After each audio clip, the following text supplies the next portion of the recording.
여러분, 오래전에 제가 어렸을 때에 빰빰 빠밤 빠밤 빠라바바바밤, 이게 뭡니까? 그 토요 명화 해가지고 토요일 날만 되면 그 MBC와 KBS에서 번갈아서가 아니라 동시에 같은 시간대에 토요 명화와 주말의 명화를 했던 것을 기억을 합니다. 뭐 극장에 자주 가는 형편도 아니었으니까 그 시간을 참 기다렸어요. 근데 그때 참 인상 깊게 봤던 영화 중에 하나가 타워링이라는 영화가 있었습니다. 혹시 기억하실려나 모르겠어요. 저보다 연배가 오래되셔야 기억하실 겁니다. 74년도에 개봉한 할리우드 영화였는데 화재 사건. 우리나라의 63빌딩, 지금은 더 높은 빌딩이 롯데타워죠. 그 빌딩이 이 타워링에 등장하는 빌딩은 136층, 아주 고층 빌딩이었습니다. 이 고층 빌딩이 글래스로 된, 그 유리로 된 타워였는데 맨 꼭대기에서 연회가 열리는 날, 그러니까 그날 특별히 그 꼭대기에 사람들이 버글버글하게 연회를 함께 벌이고 있는 날, 81층에서 이제 배전판에서 스파크가 일어나가지고 화재가 일어나요. 그리고 그것을 조치하려는데 그게 잘 안 돼가지고 오히려 그 81층 전체가 불에 휩싸이게 되고 화염에 휩싸이게 되고, 이 불길이 어디로 가겠습니까? 불길은 항상 위로 가잖아요. 그래가지고 이제 거기에서 초기에 신고받아서 출동한 이 소방대가 초기 진압에 실패하고 가스관이 막 폭발하고 하면서 이제 전 빌딩으로 이제 화재가 번지게 되는데, 거기에서 이 연회를 벌이고 있던 한 300여 명의 사람들이 거기서 구출되는 그 재난 영화죠. 거기서 구출하는 재난 영화. 많은 사람들도 죽고 또 많은 사람들이 또 구출을 받게 되죠.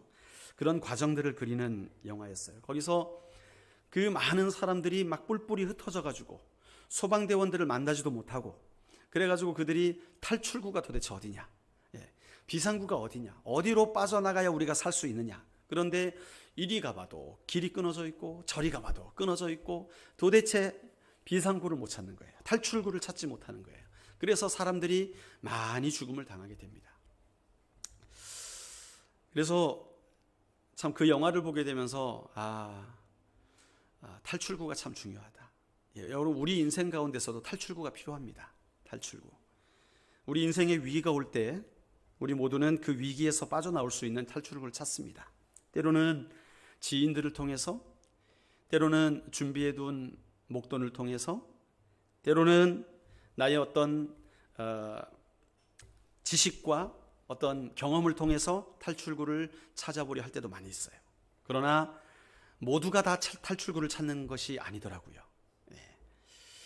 오늘 본문에 보면요, 다윗이 성공할수록 이 다윗에 대한 사울의 두려움도, 그리고 시기심도, 그리고 증오도 점점 더 커져만 갑니다.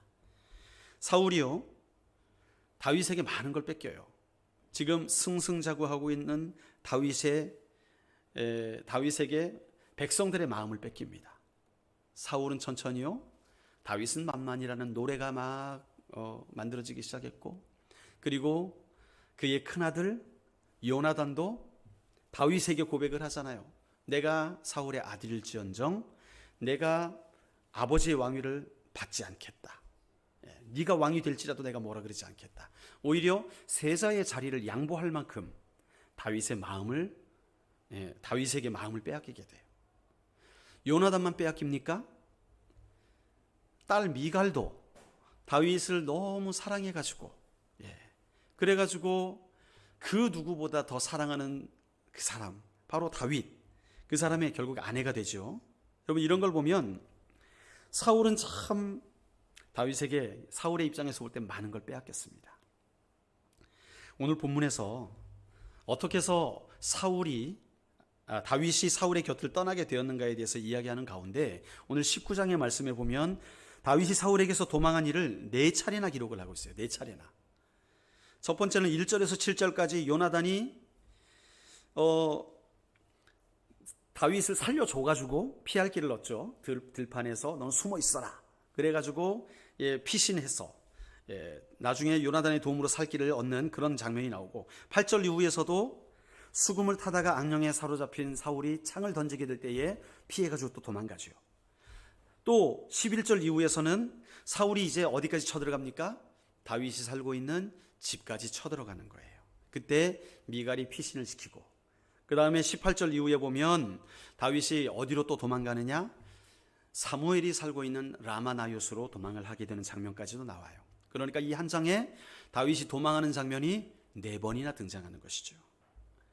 하나의 위기를 넘겨 탈출을 했나 싶으니까 또 다른 위협이 오고, 그 위협도 극복했나 싶으니까 다른 위기가 또 이어집니다.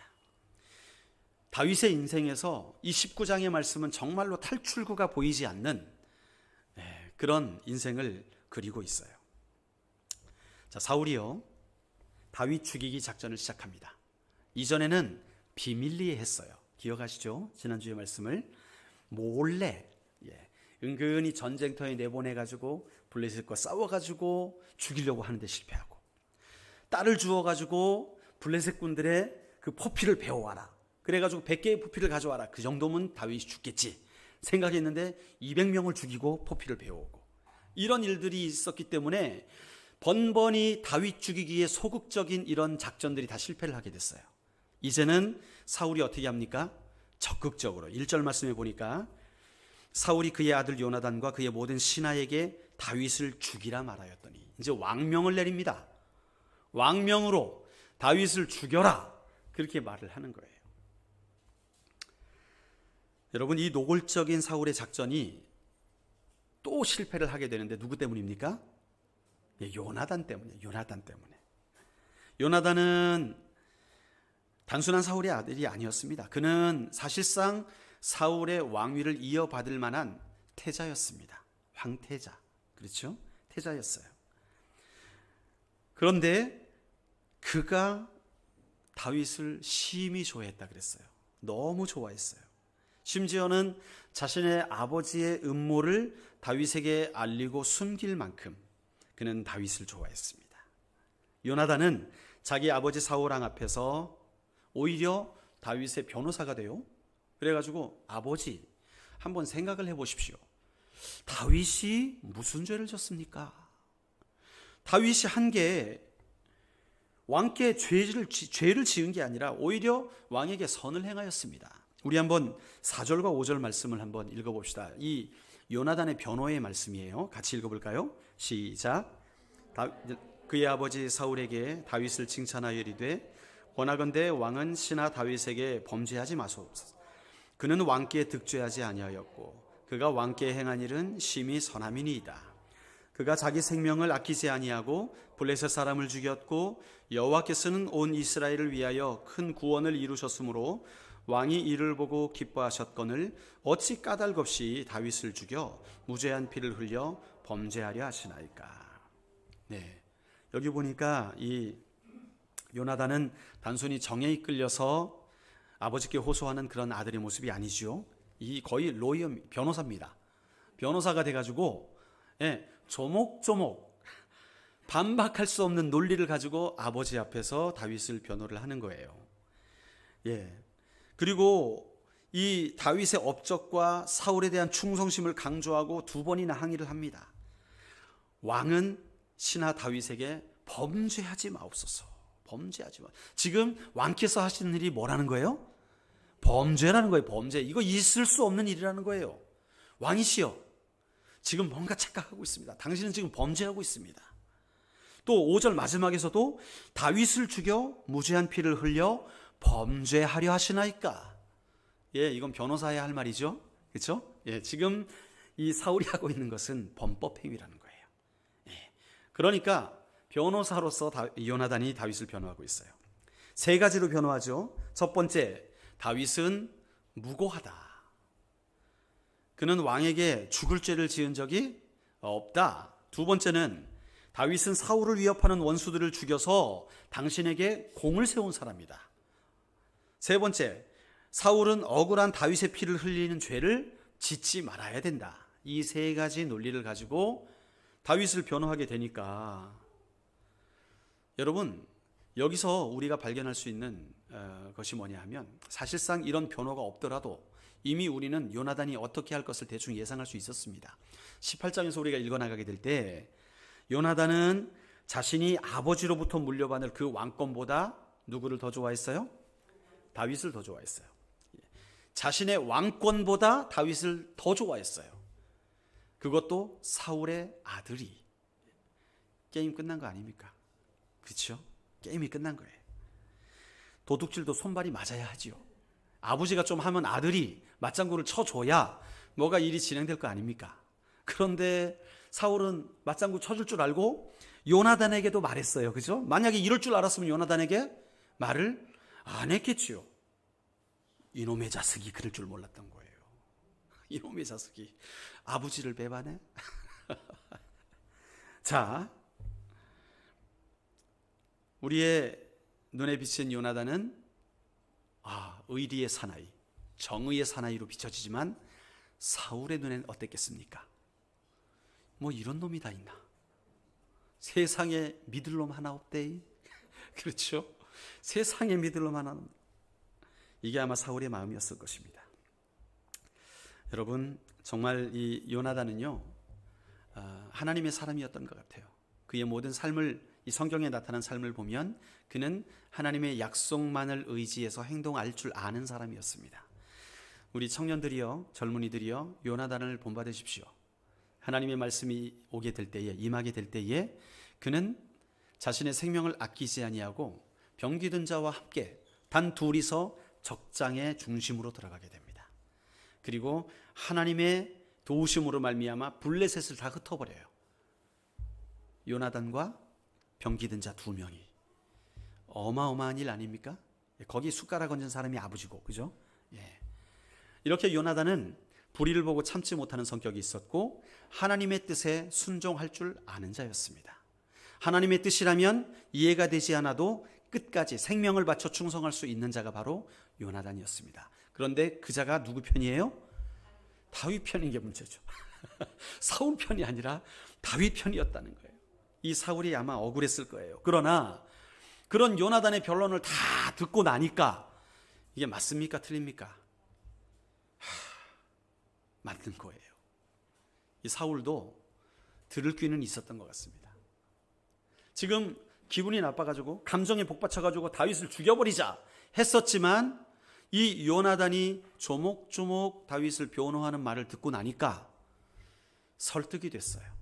설득이 돼가지고 그러냐 하면서 요나단 앞에서 사울이 맹세를 합니다. 6절 말씀입니다. 같이 읽어볼까요? 시작. 사울이 요나단의 말을 듣고 맹세하되 여호와께서 살아계심을 두고 맹세하거니와 그가 죽임을 당하지 아니하리라. 네, 완전히 논리에 넘어갔습니다. 부부싸움 할 때 이런 현상들이 많이 나옵니다. 처음에 남편이 여보 그래서 돼? 이러면 되겠어? 한마디를 딱 하고 나면 부인이 그때부터 과거 역사를 끄집어냅니다. 당신이 그래서 잘난 건 뭐가 있어? 하면서 언제 이랬고 언제 이랬고 하면 남편의 얼굴은 굳어져 갑니다. 할 말이 없어요. 지금 시작은 부인이 잘못한 요거 한 가지를 지적하려고 그런 건데 싸우다 보니까 남편이 죄인이 됩니다. 그래가지고 한참 있다가 결론은 여보 내가 잘못했어. 그러면 이 여자 검사는 더욱더 강력하게 칼날을 휘두릅니다. 뭘 잘못했는데. 근데 남자는 뭘 잘못한지 기억을 못해요. 글쎄 하여간 잘못했다니까. 그러면 여성분은 도대체 뭘 잘못했는지 얘기해보라고. 그러면 다 잘못했어. 다 잘못했어. 우리 남자분들이 이래요. 저만 그런 거 아니겠죠? 대부분 그렇습니다. 안 그러신 분들도 있겠지만 싸우다 보면 내가 왜 싸웠는지 기억이 잘 안 나기 시작하고 지금 내가 왜 혼나는지 기억이 안 나고 그냥 내가 잘못한 것 같이 느껴지고 그리고 싸움이 마무리됩니다. 다음부터는 안 그럴게. 그러면 뭘 안 그러는데 이 끝없는 싸움, 끈질긴 싸움. 이게 이제 부부간의 삶에서 나타나는 싸움이지요. 우스갯소리지만 오늘 사울이요 이 요나단의 논리에 완전히 넘어가 버려요. 지금 내가 사울을 죽이라, 다윗을 죽이라 명령했던 것이 나의 명령인지 누구의 명령인지 헷갈릴 정도로, 아 그래? 그러면 내가 여호와의 사심을 두고 맹세하노니 절대로 다윗을 죽이지 않겠다, 맹세를 합니다. 여러분, 이때는 아마도 사울은 진심이었던 것 같아요. 진심이었던 것 같아요. 완전히 요나단의 말에 설득이 됐습니다. 그러나 그 이후에 다윗이 눈에 아른거릴 때마다, 눈앞에 왔다 갔다 할 때마다 그 가시같이 느껴지는 그 감정들은 어떻게 하란 말입니까? 이게 자꾸 사울을 찔러요. 이 사울의 마음과 감정이요, 이성과 감정 사이에 획가닥 합니다. 기분이 좋을 때는 다윗이 이뻐 보였다가 기분이 나빠지면 갑자기 다윗을 죽이고 싶어지고, 이런 조울증 비슷한 현상이 사울에게 나타나는 거예요. 이 사무엘서를 읽어 내려가는 동안 여러분, 우리가 사울을 주목하여 보면요, 그의 마음은 정말 갈대 같습니다. 바람이 이리 불면 일로 가고 저리 불면 절로 가고, 우리의 마음에 한켠에 드는 생각은요, 아하, 사울이 마음이 병들었다, 참 불쌍하다, 그런 생각이 들게 되는 것이죠. 사울이 감당하기 버거운 그런 내적 갈등에 시달리고 있구나, 정말 불쌍한 사람이구나. 마음이 망가진 거예요. 심적인 질병이 든 거예요. 그렇기 때문에 이 사울의 맹세가 믿을만 합니까? 믿을 수가 없는 것이죠. 사울은 벌써 여러 차례 맹세를 어긴 적이 있습니다, 이미. 일단 갈등이 해소되는 느낌이 드니까 요나단이 어떻게 해요? 다윗 해결됐어, 끝났어. 그래가지고 다윗을 다시 왕궁으로 데려와요. 그래서 다시 이 다윗이 본연의 직업 뭡니까? 수금을 타는 거. 수금을 타면서 이제 사울의 마음을 위로하고 마음을 치유하고 하는 일들을 하는데, 이게 여기 오늘 본문의 말씀에 보면 7절 마지막에 보면 그가 사울 앞에 전과 같이 있었더라. 그가 다윗이거든요. 다윗이 이 전과 같이 사울 앞에 있었대요. 그런데 정말 전과 같이 있었을까요? 여러분이 그 상태라면, 나를 죽이려고 했던 사람이 다시 불러가지고 나를 위해 수금을 타라, 그랬다면 여러분 정말 전과 같이 그럴 수 있었을까요? 아마 이것은 다윗의 몸이 전과 같이 왕궁에 있었다는 것을 표현하는 말 같아요. 다윗의 마음은 아마 글쎄요, 아마 불편한 마음이 있었지 않겠어요? 아마 다윗도 대비를 했던 것 같아요. 역시나 문제가 생기죠. 사울에게 악령이 듭니다. 갑자기 사울의 마음이 획가닥합니다. 그래가지고 그가 집에서 가지고 있던 창, 여러분 여기서 볼 수 있는 게 뭐냐면 이 사울이 심각한 질병에 걸렸다는 거예요. 가장 이스라엘에서 안전한 곳이 어디겠습니까? 왕궁일 것이고, 그 중에서 가장 안전한 장소가 어디겠습니까? 사울이 자는 곳이겠지요. 사울의 침실이 가장 안전한 곳이겠지요. 근데 그는 그의 침실에서도 뭘 가지고 있습니까? 창을 가지고 있어요. 창을 손에서 놓지 않고 있습니다. 불안에 휩싸인 거예요. 공포감에 휩싸여 살아가는 거예요. 이게 바로 사울의 모습이었습니다. 악신이 그를 동하게 하니까 사울이 그 창을 들고 다윗에게 던지죠. 다윗이 또 피합니다. 아마도 다윗은 이전에도 이것을 경험했기 때문에 수금을 타다가 언제라도 샥 피할 수 있는 준비를 했을 것 같아요. 다윗이 기가 막힌 사람 아닙니까? 돌멩이 하나로 골리앗도 맞추는 사람인데 그의 순발력이 얼마나 뛰어날까요? 그래서 이번에도 사울의 창을 피합니다. 자, 그리고 도망을 가요. 다윗은 사울에게는 참 병도 주고 약도 주는 존재였습니다. 사울이 아플 때는 수금을 타면 악신이 떠나가기도 했는데 오늘은 그렇지 않았어요. 오늘은 오히려 악신이 다윗을 죽이려고 했기 때문에 사울은 다윗에게 창을 던지게 되었고 다윗은 도망을 가게 됩니다. 이 사울의 문제가 뭐였을까요? 여러분, 사울의 문제가 뭐냐 하면 낮은 자존감입니다. 낮은 자존감. 여러분, 우리가 하나님의 백성으로 이 땅에서 살아가야 되는데 가장 중요한 게 뭐냐 하면 내가 하나님의 자녀다. 나는 하나님 나라의 귀족이다. 하나님 나라의 왕자 공주다. 라고 하는 자존감이 있어야 될 줄로 믿습니다. 이것이 정말 중요합니다. 이 땅에서 살아가는 가운데 우리가 기죽지 않고 살 수 있는 유일한 이유는요, 우리가 공부 잘해서도 아니고요, 돈이 많아서도 아니고, 우리가 얼굴 잘생겨서도 아닙니다. 그러한 것들은 있다가도 없어지고 세월이 지나면 변하는 것들입니다. 그런데 세월이 지나도 변하지 않는 우리의 자존감을 세워주는 것은 우리의 영적인 신분이에요. 우리는 하늘나라의 시민권을 가지고 있는 자예요. 실제로 저는 미국에서 경험을 많이 했기 때문에, 미국에 보면요, 우리 한인들이 많이 살고 있거든요. 지금 아틀란타에도 합법적으로 살고 계신 분들이 한 10만 명이 이상이 된다고 해요. 10만 명 정도가 되고, 불법 체류자로 사시는 분들도 한 10만 명 정도가 된다고 합니다. 그러니까 한 20만 명 정도가 아틀란타에만 모여 사는 거예요. 굉장히 많은 인원입니다. 미국 전체에서 7번째로 많이 사는 지역이라고 해요. 그런데 거기 보면 미국에서 합법적으로 살 수 있느냐, 불법으로 살고 있느냐는 그의 삶의 질에 엄청난 영향을 미칩니다. 왜냐하면 불법 체류자라고 하는 것이 참 말은 거창하잖아요. 불법 체류자. 그러면 뭐 엄청난 일을 저지른 것 같지 않습니까? 그런데 사실 그렇지 않아요. 일단 미국에서 살려면 비자를 받고 살지 않습니까? 비자를 받습니다. 체류 허가를 받는 것이죠. 근데 비자는 기간이 있어요.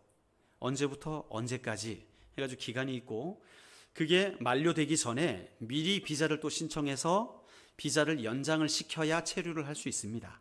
그러니까 뭐 12월 30일이 비자 만료다. 그러면 한 6월 달쯤에 다시 비자 신청을 해야 6개월 정도 프로세싱 과정을 거쳐서 새로운 비자가 그 전에 나오게 되는 것이죠. 그러면 이게 체류 신분이 유지가 될 수 있어요.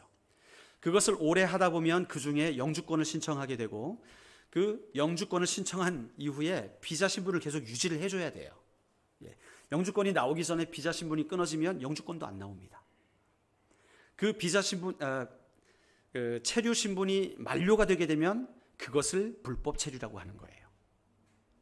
그러니까 뭐 범죄를 해가지고 불법 체류자가 되는 게 아니라, 서류를 미리 못 넣으면, 제때 못 넣어가지고 이게 뭐 며칠까지 새로운 비자가 나와야 되는데 이게 안 나와주면 그게 불법 체류자가 되는 거예요.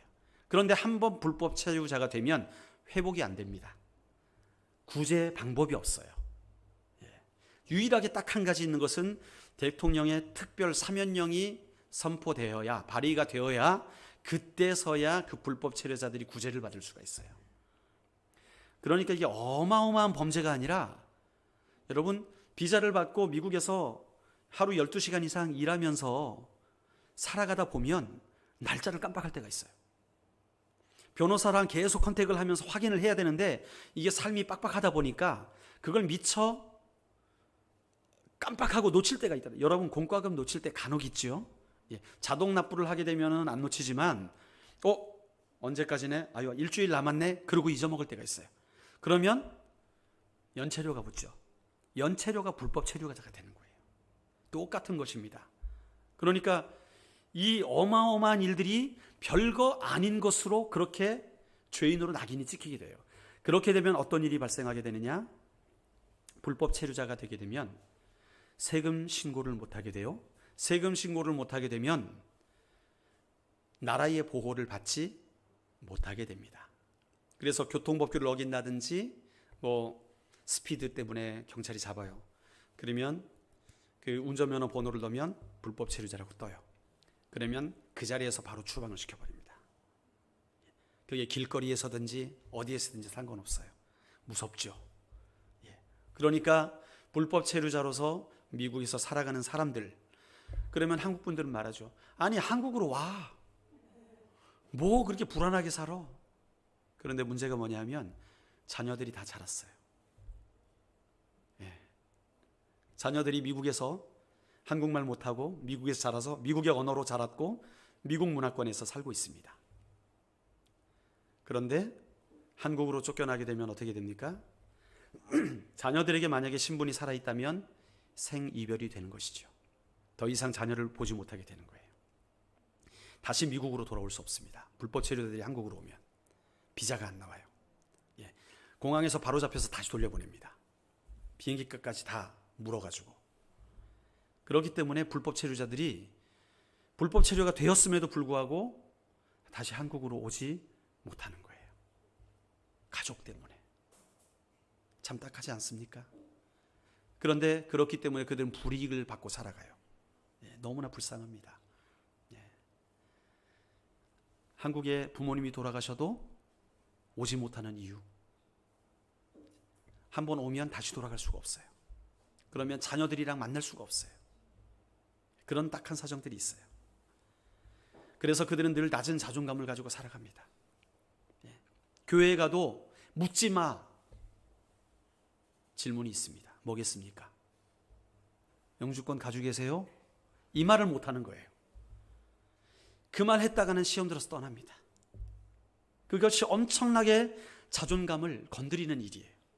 또 어느 대학 나오셨어요? 이것도 또 찔리는 말입니다. 그래서 미국엔 거의 다 서울대입니다.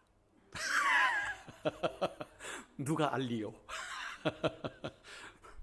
그런 분들이 많아요. 여러분, 그래서 참 그 낮은 자존감 때문에 교회가 피폐해져요. 교회 안에 성도가 교제를 해도 마음을 터놓고 교제하지 못해요. 목사를 바라볼 때에도 마음을 터놓지 못하니까 벽이 있는 거예요. 그러니까 말씀을 들어도 제대로 들리지가 않아요. 신앙이 자라질 않아요. 여러분, 혹시 우리 가운데 낮은 자존감 때문에 마음이 아파하는 자들이 있습니까? 나는 안 돼. 내 인생은 실패야. 나는 부모님 때문에 망했어. 나는 대학 못 가서 망했어. 혹시 이런 자존감 때문에 괴로워하시는 분들이 있습니까? 여러분, 예수님께 나오십시오. 예수님을 만나면 달라집니다. 예수님이 출구예요. 수많은 사람들이 비상구를 찾지만 비상구를 제대로 발견 못하면 그 낮은 자존감 때문에 극단적인 선택까지 하게 되는 이런 경우들이 여러분 우리의 주변에 비일비재하게 있지 않습니까? 따라합시다. 나는 왕같은 제사장이다. 나는 하나님의 자녀다. 그 누구도 나를 아버지의 손에서 빼앗을 수 없다. 여러분, 우리는 그 하나님의 은혜를 입은 자들이에요. 그래서 하나님이 불러주셨고 우리를 당신의 품에 안아주셨어요. 그래서 우리를 내가 이제 너를 공급하는 자가 되겠다. 내가 너의 피난처가 되겠다. 내가 너의 목자가 되겠다. 내가 너의 반석이 되어주겠다. 여러분, 이게 바로 하나님께서 우리에게 허락하신 은혜인 줄로 믿습니다. 사울은요, 하나님이 다윗과 함께 하신다는 그 한 가지 사실 때문에 자존감을 놓쳤어요. 잃어버렸어요. 그러면 돌아와야죠. 하나님, 내가 주께로 돌아갑니다. 나의 교만을 용서하시고 주님 나를 받아주시옵소서. 그렇게 하면 되는 거예요. 그래서 하나님 품에 나오면 되는 거예요. 어려운 일이 아닙니다. 그런데 그는 그 낮은 자존감 때문에 더욱더 다윗을 경계하고 더욱더 다윗을 죽이려고 온갖 중상모략을 하기에 이르는 것이지요. 아무도 다윗을 미워하지 않지만 사울 혼자 그 낮은 자존감 때문에 난리를 피우고 있더라는 것입니다. 여러분, 이스라엘에서 가장 안전한 왕궁에 거하는 이 사울이 두려움에 사로잡혀서 다윗을 죽이려고 이제는 다윗이 피신한 그의 집까지 전령들을 보내요. 그래서 다윗을 잡아와라 하는데 전령들이 그냥 왔어요. 왜 그냥 왔나 물어보니까 미갈이 그러는데 다윗이 아프답니다. 그래가지고 내일 오랍니다. 그래가지고 왔다는 거예요. 그래가지고 다윗이 열받아가지고 야, 지금 당장 가가지고 다윗의 침대채로 가져와. 침대채로 가져오랍니다. 하여튼 이 마음이 이 상한 자들은요 사리 분별을 못해요. 군인들이 얼마나 고생하겠어요. 침대를 들고. 그렇죠? 어쨌든 왕이니까 마음대로 명령하는 거예요. 침대채로 들고 와라. 내가 죽여버리겠다. 그런데 미갈이 작전을 짜는 거예요. 다윗한테 도망가시라고. 여보, 이제 군인들이 다시 올 텐데 다시 오게 되면 당신 죽으니까 당신 도망가시라고. 그래놓고 이제 집에 있던 우상을 딱 이스라엘에 아직도 이 우상을 집에다 들여놓은 일들이 있었던 것 같아요. 이 미갈도 집에 가지고 있던 우상을요 그 침대에 딱 놓고 양털을 덮어가지고 누구랑 비슷합니까? 야곱, 그죠? 야곱이 에서처럼 되려고 양털 뒤집어 쓴 것처럼 털을 이렇게 덮어가지고 마치 머리카락 비슷하게 보이도록 해가지고 이제 꾸며놓은 것이죠. 그리고서 했는데 결국에는 이제 그 침상을 뒤집으니까 이게 다윗이 아닌 게 발각이 됐어요. 그래서 난리를 피우잖아요. 그러니까 미갈이 뭐라고 변명을 합니까? 17절 말씀에 사울이 미갈에게 이르되 너는 어찌하여 이처럼 나를 속이며 내 대적을 놓아 피하게 하였느냐. 미갈이 사울에게 대답하되 뭐라 그래요? 누가 시킨 거예요? 다윗이 날 죽이려고 그래가지고 내가 어쩔 수 없이 그랬다. 그렇게 변명을 하게 됩니다. 나름대로 지혜를 발휘한 거예요. 다윗이 나한테 시켜가지고 어쩔 수 없이 다윗을 보낼 수밖에 없었다. 그러니까 사울은 그 말을 또 믿습니다. 왜 그가 이 말을 믿을 수밖에 없을까요? 지금 사울은요, 다윗을 죽이겠다는 마음에 사로잡혀 있어요. 그렇기 때문에 다윗을 죽일 명분이 필요한데 지금 명분이 생겼습니다. 어떤 명분이에요? 내 딸을 위협해? 내 딸을 죽이려고 하고 자기가 살 길을 찾아? 너는 진짜 죽었어. 이제는 그냥 기분 나빠서 죽이는 게 아니라 사울이 다윗을 확실하게 죽일 수 있는 명분이 생겨나게 된 것이죠. 이 나라의 공주를 죽이려고 하다니. 이제부터는 이 사울은 다윗과의 전면전으로 들어가게 됩니다. 이제는 군사들을 다 이끌고 다윗을 잡으려 이제 쫓아다니는 그런 이 비극적인 역사가 시작되는 것이죠. 여러분, 다윗의 입장에서 한번 생각해 보십시오. 다윗이 잘못한 게 뭐가 있습니까? 여러분, 지금까지 우리가 읽어왔던 이 사무엘상 19장까지의 이야기 속에서 다윗이 잘못한 게 뭐가 있어요? 없잖아요. 다윗이 뭐 그런 건 있겠죠. 사울보다 좀 키가 작았습니다. 근데 그게 잘못한 건가요? 아니겠죠? 사울보다 좀 못생겼을 수도 있어요. 그게 잘못한 건가요? 아니죠. 다윗이 잘못한 거는 없어요. 오히려 그는 블레셋 앞에 두려워하는 이스라엘의 사기를 진작시켰고, 그들이 두려워하는 골리앗을 죽여서 이스라엘의 문제를 제거했고, 오히려 사울의 왕권이 더 강화될 수 있도록 모든 블레셋 군사들을 다 진압하는 데 그의 삶을 들였어요. 생명을 들였어요. 그러면 그는 훈장을 받아야죠. 그러나 다윗은 오히려 지금 어떤 신세가 됩니까? 첫 번째는 왕궁에서 쫓겨났고, 두 번째는 이제 집에서도 쫓겨납니다. 아내 미갈과도 함께 살아갈 수 없어요. 그는 이제 도망자의 생활로 10년을 보내게 됩니다. 짧은 세월이 아닙니다. 사울이 살아있는 한 그의 방황은 끝나지 않을 것 같아요. 지금 다윗은 이제 언제 끝날지 모르는 그 깊은 터널로 그의 인생이 몰아지고 있다는 사실을 느끼게 됩니다. 여러분, 우리 이 땅 가운데 살아가는 인생들은요, 살다 보면 생각지 않은 위기가 갑자기 닥칠 때가 있습니다. 여러분, 건물을 지을 때마다 코드가 있습니다. 코드가 뭐냐 하면 그 건물이 허가를 받기 위해서 반드시 있어야 되는 것들, 지켜져야 되는 규정들이 있어요. 그것 중에 가장 중요한 것 중에 하나가 바로 비상구입니다. 비상구. 건물에는 비상구가 있어야 돼요. 그래서 화재가 일어난다든지 위기의 상황 가운데서는 반드시 전기가 나가도 exit 혹은 비상구라는 불은 들어와야 됩니다. 그렇죠? 화재가 나면 당연히 전기가 나가죠. 그렇더라도 그 안에 배터리가 있어가지고 이 exit 불은 반드시 들어와야 되는 게 코드입니다.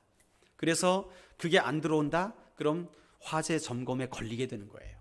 건물에 허가를 못 받습니다. 벌금을 물게 됩니다. 그만큼 중요한 거예요. 비상구를 설치하는 이유가 무엇입니까? 인간의 생명은 소중하기 때문에 그런 거예요. 소중하기 때문에 언제라도 이 위급한 상황이 되면 비상구로 빠져나갈 수 있도록 도움을 주라는 것이죠. 그래서 그게 중요한 것인데, 인간의 생명이 소중할 뿐만 아니라 인간의 생명은 너무나 연약하다는 거예요. 너무나 쉽게 우리의 생명을 잃을 수가 있습니다. 그렇기 때문에 야고보서 4장에 보면 이런 말씀이 있어요. 내일 일을 너희가 알지 못하는도다. 여러분 가운데 혹시 내일 일을 아시는 분이 계십니까? 예. 내일 일, 저는 내일 일을 아는 사람들 아직 못 만나봤습니다. 근데 봉천동에 가면 몇 분 계시더라고요. 예. 대나무 깃발 꽂아놓고 계신 분들, 이게 쌀 던지시는 분들 있잖아요. 내일 일을 안다고 하는데 여러분 다 속임입니다. 내일 일을 아는 사람 없지요. 그렇기 때문에 우리 인간들은요, 불안해해요. 내일을 알지 못하기 때문에. 성경은요, 우리가 미처 생각지 않은 더 큰 위기가 우리 앞에 있다는 사실을 증거하고 있습니다. 히브리서 9장 27절에 보면 한 번 죽는 것은 사람에게 정하신 것이고 그 후에는 심판이 있다고 말씀합니다. 우리의 죽음도 위기지만 죽음 이후에 더 큰 위기가 있는데 뭐라고요? 심판이 있다는 거예요. 여러분, 이 심판이 있는 것은 무엇 때문입니까? 죄 때문입니다. 우리 인간에게 죄가 들어왔기 때문에 심판이 있는데, 전도서 7장 20절에 보면 선을 행하고도 죄를 범치 아니하는 의인은 세상에 아주 없느니라. 선을 행하고 죄를 범치 않는 사람이 있다고요? 죄를 안 짓는 사람이 있다고요? 없단 얘기예요. 여러분, 그러므로 사람은 모두가 다 심판을 받습니다. 제가 예언을 합니다. 여러분은 다 심판받습니다. 이거는 틀리지 않습니다. 성경이 말씀하고 있는 진리입니다. 우리가 다 하나님의 심판대 앞에 서게 될 것입니다. 그리고 심판의 결과는 이렇습니다. 요한계시록 21장 8절 말씀을 우리 한번 찾아볼까요? 요한계시록 21장 8절 말씀입니다. 성경 제일 마지막에 있죠. 심판의 결과에 대해서 말씀을 하고 있는 말씀이에요. 요한계시록 21장 8절. 우리 다 같이 한 목소리로 한번 읽어보도록 하겠습니다. 시작. 두려워하는 자들과 믿지 아니하는 자들과 흉악한 자들과 살인하는 자들과 행음하는 자들과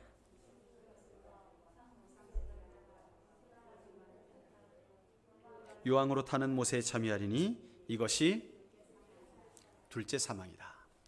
둘째 사망이 존재한다는 거예요. 자, 우리의 육신의 죽음은 첫 번째 사망이지만 두 번째 사망이 기다리고 있는데, 하나님 앞에 범죄한 자들, 오늘 이 열거한 자들, 두려워하는 자들, 믿지 아니하는 자들, 이런 자들은 영원토록 형벌을 받는 그런 둘째 사망에 처해진다는 거예요. 이게 바로 심판의 결과입니다. 그래서 이 땅의 모든 사람들, 단 한 사람의 예외 없이 모든 사람들은 이 둘째 사망의 심판 앞에 놓여 있게 되는 거예요. 누구도 예외가 없습니다. 그런데 놀라운 것은 무엇입니까? 하나님께서 비상구를 만들어 주신 거예요. 모두가 이 둘째 사망의 심판 아래 놓였는데 그 사망에서 탈출할 수 있는 비상구를 허락하셨다는 거예요. 그분이 바로 예수 그리스도십니다. 예수 그리스도. 여러분, 이 땅에 정말 숨막히는 인생을 살아가면서 비상구를 찾지 못해 자살로 나가는 사람들이 얼마나 많은지. 지금 자영업자들 이 코로나 사태 이후로 얼마나 많은 어려움을 겪고 있습니까? 그런데 날마다 들리는 것은 그들이 결국에는 극단적인 선택을 한다는 거예요. 왜 그래요? 돈이 없어서. 지금 임대료는 내야 되는데 돈은 못 벌지. 갚을 수가 없지. 카드 빚을 내도 안 되고 어떤 것을 해도 안 되는 거예요. 그러니까 지금 탈출구를 찾지 못하고 비상구를 찾지 못하다가 결국에는 자기 생명을 버리게 되는 거예요. 그런데 문제는 그게 끝이 아니라는 거예요. 그게 끝이 아니에요. 그 이후에도 둘째 사망이 존재한다는 거예요. 그것은 우리의 생명이, 육체의 생명이 끝나는 것보다 더 극심한 그런 이 심판을 받게 된다는 거예요.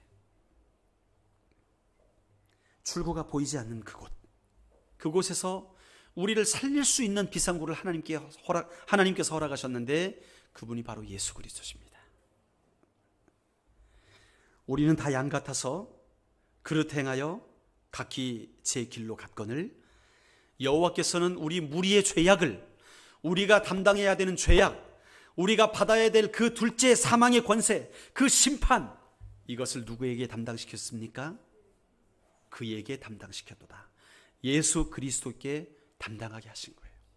그래서 예수님은 우리의 죄를 다 짊어지시고 십자가에 달려 죽으시고 첫째 사망에 이르셨지요. 그리고 심지어 지옥에까지 이르셨다가 오셨다 그랬어요.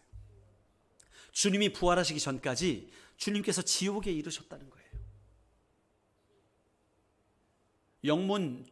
영문의 사도신경에는 그게 이 명시적으로 기록이 되어 있습니다. 그만큼 우리의 첫째 사망의 권세, 그리고 둘째 사망의 권세의 모든 심판까지도 예수 그리스도가 다 담당해 주신 거예요. 그래서 우리를 대신해서, 우리를 대속의 구주로서 우리를 살려주신 줄로 믿습니다. 그분이 비상구라는 거예요. 그분이 탈출구라는 거예요. 그분께 나오면 된다는 거예요. 그분에게 와서 그분의 문을 열고 들어가면 이제는 더 이상 두 번째 심판이, 둘째 사망이 우리의 것이 아니라는 거예요. 할렐루야. 여러분, 우리 인생은 비상구가 필요합니다. 지금도 혹시 비상구가 없어서 답답해 하시는 분들이 계십니까? 그러면 주님 앞에 나오십시오. 우리의 마음의 문을 열고 주님을 모셔드리면 그분이 우리 인생의 비상구가 되십니다. 나 혼자 벗어날 수 없었던 그 삶의 위협으로부터 우리는 빠져나올 수 있게 돼요. 세상의 환경이 우리를 위협하지 못하는, 세상의 그 모든 위협들이 우리를 넘어뜨릴 수 없는 그런 위대한 존재로 우리를 변화시킬 줄로 믿습니다. 주님이 탈출구가 되시는 거예요. 출구가 보이지 않는 바로 그곳에서 우리를 빠져나올 수 있게 하는 그 비상구, 그분만이, 예수님만이 우리 인생의 탈출구가 되시는 것입니다. 오늘 이 자리에는요, 교회를 오래 다니신 분도 계실 것이고, 교회에 다닌 지 얼마 되지 않으신 분들도 있을 것입니다. 나는 그래도 믿음이 있어 라고 생각하시는 분들도 있을 것이고, 아유, 내가 무슨 믿음이야, 나는 나이롱이야, 나이롱. 아니, 난 나이롱이 좋아. 적당히, 적당히 한 발은 교회에, 한 발은 적당히 세상에, 난 그게 더 좋아 라고 생각하시는 분들도 있을 줄 압니다. 그러나 여러분, 분명한 것은 우리의 마음의 문을 열고 예수님의 탈출구로 빠져나오지 않으면 우리에게는 심판이 있다는 거예요. 오늘 여러분께 제안을 드립니다. 오늘 저와 같이 출구가 되시는 그 예수님을 모셔드리시기를 축원합니다. 그래서 여러분, 우리 인생의 억눌림 가운데, 사방이 막혀진 것 같은 그 답답한 가운데서 빠져나오시는, 자유함을 누리시는 그런 저와 여러분이 되시기를 축원합니다.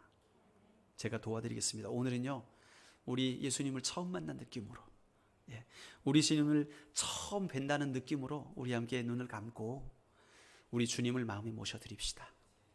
그분이 탈출구가 되세요. 그분 앞에 나오면 그분이 우리 인생의 문제를 해결해 주실 수 있다고 말씀하십니다. 수고하고 무거운 짐진 자들아, 다 내게로 오라. 내가 너희를 쉬게 하리라. 탈출구가 되어 주시겠다는 거예요. 이제 더 이상 헤매지 않도록, 우리가 안식을 할 수 있도록 우리 주님이 도와주신다는 거예요. 나의 짐은, 나의 멍에는 가볍고 쉬움이니라. 너희는 내게 와서 포도주와 젖을 사고 내게 와서 배우라. 내가 너희를 쉬게 하리라. 주님께서 여러분을 초청하십니다. 오늘 이 시간 여러분들이 제가 드리는 이 기도를 함께 따라 하신다면, 진심으로 믿음으로 고백하시는 여러분에게 우리 주님께서 여러분의 마음을 녹화하시고 그 마음 속으로 들어가실 줄로 믿습니다. 우리 함께 이 영접의 기도를 함께 드리고 주님 앞에 나아가시겠습니다. 우리 눈을 감으시고 우리 모두 함께 저를 진심으로 따라해 주시면 감사하겠습니다. 하나님, 저는 죄인입니다. 죄 때문에 심판받고 지옥 갈 수밖에 없지만 예수님께서 십자가에서 죽으심으로 저의 죄를 대신하여 심판받아 주신 것을 내가 믿습니다. 이 시간 제 마음의 문을 열고 예수 그리스도를 저의 구주로 영접하기 원합니다. 제 마음속에 오셔서 지금부터 저의 삶의 주인이 되어 주시고 천국에 갈 때까지 저를 인도하여 주옵소서. 저의 죄를 씻어 주시니 감사합니다. 이제부터 하나님은 나의 아버지가 되고 나는 주님의 자녀가 되었습니다. 영원한 하늘나라까지 저를 인도하여 주시옵소서. 예수님의 이름으로 기도합니다. 아멘. 여러분, 우리는 저의 기도를 따라서 여러분이 고백을 하셨지만, 여러분이 믿음으로 고백하셨다면 이것은 영적인 사건이 됩니다. 그 말은 뭐냐 하면, 우리가 느끼지 못해도, 우리가 뭐가 마음이 찔린다든지 정신이 획가닥 간다든지 이런 현상들이 없어도 우리의 이 믿음의 고백을 주님은 사용하신다는 얘기예요. 그러면 주님께서 우리의 인생을 이제 이끌어 가실 거예요. 여러분, 우리 인생의 최고의 전문가가 누군지 아십니까? 설계자가 최고 잘 알겠죠. 주님이 우리 인생의 설계자이십니다. 우리 가운데 그 누구도 내일을 아는 사람이 없어요. 인생 2번 살아본 사람이 없어요. 주님이 전문가이십니다. 우리가 주님을 모셔드렸다면 이제 여러분의 인생의 핸들을 우리 예수님께 맡겨드리시길 바랍니다. 그러면 주님께서 가장 좋은 길로, 가장 확실한 길로, 가장 안전한 길로 여러분들을 인도해 주실 줄로 믿습니다. 기도하시겠습니다. 살아계신 하나님, 감사를 드립니다. 하나님, 우리의 삶에 하나님의 영광이 넘쳐나기를 원합니다. 다윗처럼 하나의 위기가 오게 되면 그것에서 도망치게 될 때 또 다른 위기가 오게 되고, 또 다른 위기가 오게 되고, 또 다른 위기가 오게 되어서 우리 인생이 정말 낙심하고 지쳐서 삶의 의욕이 없을 그때에 주님이 우리에게 찾아오셔서 힘들지, 아프지, 그동안 고생스러웠지, 이제 내가 너를 쉬게 해주겠다. 내게로 와라. 너의 모든 마음의 고생들, 너의 인생의 모든 짐들을 이제 나에게 맡기면 내가 너를 자유케 해주겠다 라고 말씀하시며 우리의 탈출구가 되어주시는 주님, 오늘 이 시간 우리에게 오심에 감사를 드립니다. 하나님, 우리가 이 주일을 대하면서 또 가족들과 함께 시간을 보게 되면서 우리의 삶을 풍요롭게 하시고 새롭게 하실 그 주님의 은혜를 기대하며 나아가게 하여 주시옵소서. 오늘 이 시간 이 말씀을 들은 우리 모두가 이제부터 영원토록 주님만이 나의 인생의 주인이 되십니다. 주님이 나의 구세주가 되십니다. 지금부터 영원토록 나를 이끌어 달라고 고백하며 주님을 찬양하며 살아가는 믿음의 백성들이 다 되게 하여 주시옵소서. 주님께 감사드리며 예수님의 이름으로 기도드리옵나이다. 아멘. 우리 함께 다 같이 자리에서 일어나